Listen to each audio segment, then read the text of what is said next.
दोस्तों, आपका inspire IAS पर स्वागत है।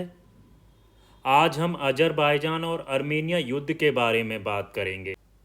आपको पता है, इनके बीच लंबे समय से विवाद रहा है। अक्सर ये न्यूज़ में रहा करते हैं। और हम जानेंगे भारत किसके साथ खड़ा है, भारत का क्या स्टैंड है इस पर। चलिए आगे बढ़ते हैं। बात है 20 सितंबर 2023 की, जब अजरबैजान ने जीत डिक्लेयर कर दी नगोर्नो काराबाख के ऊपर। उसके बाद हजारों लोग अर्मेनिया भागने लगे। सोवियत यूनियन टूटने के बाद 2 बार जंग ऑलरेडी हो चुकी है इनके बीच। अगर इसकी लोकेशन की बात करूं, सबसे पहले ये समझ लीजिए, ये आपका सेंट्रल एशिया के अंदर आता है। बेसिकली आप मिडिल ईस्ट की तरफ जाओगे तो नीचे साउथ में ईरान देखने को मिलेगा। इसके वेस्टर्न साइड में टर्की, उसके ऊपर साइड में जॉर्जिया और रशिया देखने को मिलता है। अगर हम बात करें अर्मेनिया की, अर्मेनिया एक कॉकसस रीजन का पार्ट है। ये वेस्ट में टर्की है, नॉर्थ में जॉर्जिया है और ईस्ट में अजरबैजान है और साउथ में ईरान है। याराबन जो अजरबैजान की कैपिटल है, वो एक one of the oldest city है। पहली कंट्री है जिसने क्रिश्चियनिटी को एज ए रिलीजन अडॉप्ट किया है। अर्मेनिया में 92% क्रिश्चियंस हैं और अदर रिलीजन को फॉलो करने वाले हैं। और वर्ल्ड का ओल्डेस्ट चर्च मियार्जिन है। अगर हम अजरबैजान की बात करें तो ये साउथ कैकेसस रीजन का पार्ट है। अजरबैजान के ईस्ट में कैस्पियन सी है और नॉर्थ में रशिया है, नॉर्थ वेस्ट में जॉर्जिया है। आर्मेनिया और टर्की वेस्ट में है, ईरान साउथ में है। बाकू अजरबैजान की कैपिटल है, जो लार्जेस्ट सिटी है। अजरबैजान एक सेकुलर डेमोक्रेटिक मुस्लिम कंट्री है। अजरबैजान को लैंड ऑफ द फायर भी कहा जाता है, क्योंकि यहाँ पर बहुत सारे ओल्डेस्ट अर्थ पाए गए हैं। 1918 में अजरबैजान पहला कंट्री बना जिसने वुमेन को यूनिवर्सल सफरेज ग्रांट किया, औरतों को वोट देने का अधिकार दिया। यहाँ पर कुछ इम्प्रेसिव ऑयल रिजर्व भी हैं। रिलीजन की बात हुआ क्या है, ऐसा क्या हो गया जिसकी वजह से अजरबैजान ने विक्ट्री डिक्लेयर कर दी है। एक जगह जहाँ पर आपने अक्सर सुना होगा, नगोर्नो काराबाख, वहाँ पर जो सेपरेटिस्ट रहते हैं, आर्मेनियन सेपरेटिस्ट रहते हैं, उन्होंने सरेंडर कर दिया है।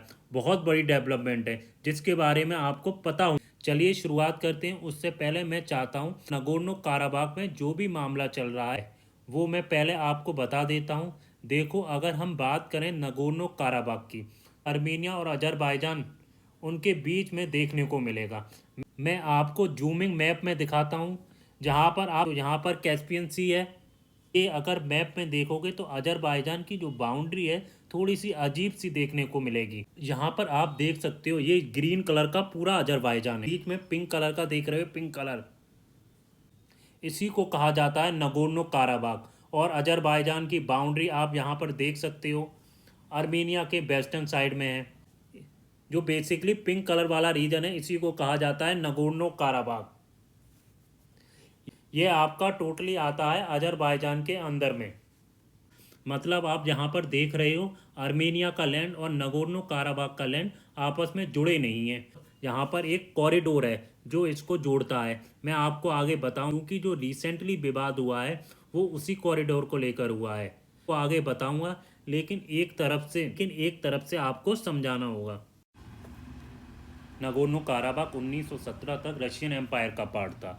इस एरिया में 1917 में रशियन रेवोल्यूशन हुआ। रशियन रेवोल्यूशन होने के बाद दोनों कंट्रियों ने नगोर्नो काराबाख पर 1917 तक रशियन एम्पायर का पार्ट था। इस एरिया में 1917 में रशियन रेवोल्यूशन हुआ। रशियन रेवोल्यूशन होने के बाद दोनों कंट्रियों ने नगोर्नो काराबाख पर अपना दावा ठोकना शुरू कर दिया, जहां से टेंशन स्टार्ट होती है दोनों देशों के बीच। फिर सोवियत यूनियन का पार्ट बना। सोवियत यूनियन के अंडर नगोर्नो काराबाख एक ऑटोनोमस रीजन बना जो अजरबैजान का पार्ट होगा। सोवियत यूनियन टूटने के बाद टेंशन स्टार्ट हो गई दोनों देशों के बीच। पहला नगोर्नो काराबाख हुआ 1988 से 1994 तक, जिसमें 30,000 से ज़्यादा लोग मारे गए और लाखों लोग घर से बेघर हो गए। अजरबैजान बहुत सारी टेरिटरी हार गया। आर्मेनिया ने अपने कंट्रोल में ले ली ज़्यादातर टेरिटरी ने अपने, आप जो एरिया देख रहे हैं सब आर्मेनिया ने अपने कब्जे में ले लिया। और ये पिंक कलर वाला एरिया अजरबैजान के अंडर में रह गया। 2020 में अजरबैजान ने मिलिट्री ऑपरेशन शुरू कर दिया नगोर्नो काराबाख में, जो सेकंड नगोर्नो काराबाख वॉर का रीजन बना। ये युद्ध 44 दिन तक चला, जिसमें हजारों लोग मारे गए और बहुत सारे बेघर हो गए। अजरबैजान का ये जंग जीतने का सबसे बड़ा रीजन रहा टर्की ने जो मदद की अजरबैजान, जो अजरबैजान ने ड्रोन्स का यूज किया है इस युद्ध में, वो टर्की ने मुहैया कराया। फिर रशिया को बीच में आना पड़ा। सोवियत यूनियन टूटने के बाद Russia as a big brother की तरह काम करता है। रशिया के दोनों कंट्री से अच्छे रिश्ते हैं। रशिया ने दोनों के बीच डील साइन करवाई। उस अंदर कराबाग के इर्द गिर्द जो भी टेरिटरी है वो अजरबैजान को दी जाए।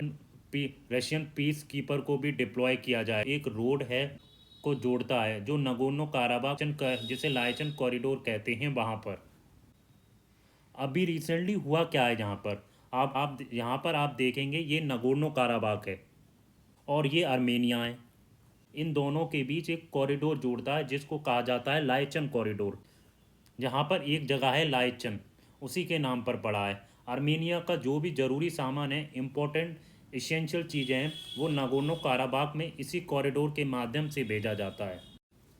लेकिन पिछले 9 महीने से क्या हुआ है, जो आर्मेनियन सेपरेटिस्ट जहाँ पर रह रहे हैं नगोर्नो काराबाग में, उन्होंने आरोप लगा दिया है अजरबैजान पर। अजरबैजान ने कॉरिडोर के ऊपर ब्लॉकेड लगा दिया है। मतलब आर्मेनिया जो भी सामान भेजता था वो अब यहाँ पर नहीं भेज पाता 9 महीने से ज़्यादा, जहाँ काफ़ी ज़्यादा प्रॉब्लम चल रही है। जो आर्मेनियन सेपरेटिस्ट ने लगाया है और कहा है हमें गैस की दिक्कत हो रही है, electricity, health service and internet access, जो भी मूलभूत सुविधाएं होती हैं जैसे रोज़ सप्लाई चाहिए, वो भी नहीं मिल पा रही है। इसी की वजह से पिछले कुछ समय से लगातार आर्मेनियन सेपरेटिस्ट एंड अजरबैजान के बीच टेंशन का माहौल बना हुआ है। और इसी के बीच अब क्या हुआ है, रिसेंटली यहाँ पर अजरबैजान में एक मिसाइल फायर हुआ है।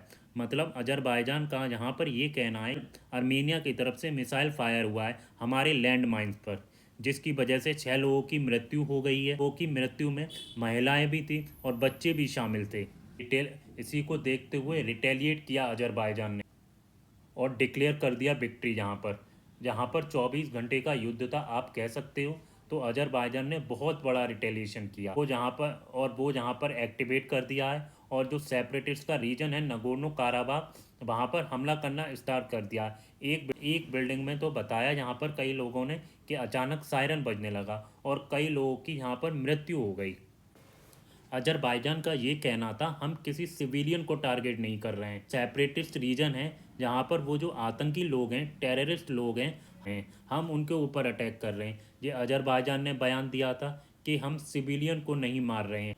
और जो दूसरी तरफ आर्मेनिया है, उन्होंने कहा है कि अजरबैजान जानबूझकर हमारे सिविलियन के ऊपर हमला कर रहे हैं, हमें मारने की कोशिश कर रहे हैं। के बीच में युद्ध चला, उसमें अगेन जहां पर अजरबैजान ने विक्ट्री अपने आप डिक्लेयर कर दिया। और बताया जा रहा है यहाँ पर जो जगह है स्पेशली कराबाग वाला रीजन, वहाँ पर जो सेपरेटिस्ट रहते थे उन्होंने सरेंडर कर दिया है, उन्होंने हार मान ली है। भाई हमसे ना हो पाएगा, तो ये आपको देखने को मिलेगा। सवाल ये उठता अजरबैजान की विक्ट्री डिक्लेयर करने से भारत पर क्या इम्पैक्ट पड़ेगा। भारत के लिए हमेशा से ये एक मेजर जियोपॉलिटिकल रीजन रहा है। अजरबैजान के पाकिस्तान और टर्की दोनों से क्लोज रिलेशन, जो पाकिस्तान के व्यू हैं कश्मीर को लेकर, ये दोनों कंट्री उसको सपोर्ट करते हैं। ने हमेशा से आर्मीनिया को सपोर्ट किया है और कुछ सालों से हाई प्रोफाइल मिलिट्री इक्विपमेंट भी एक्सपोर्ट कर रहा है भारत आर्मेनिया को। 2020 में इंडिया ने स्वाति वेपन दिया है लगभग 40 मिलियन का आर्मेनिया को। मैं आशा करता हूँ पूरा video regarding Armenia and Azerbaijan conflict, हर एक चीज़, हर एक डिटेल मैंने आपको बता दी है। आई होप इसमें आपको कोई डाउट नहीं होना चाहिए। अगर आपको फिर भी कोई डाउट है तो कमेंट सेक्शन में शेयर करें और लाइक करें और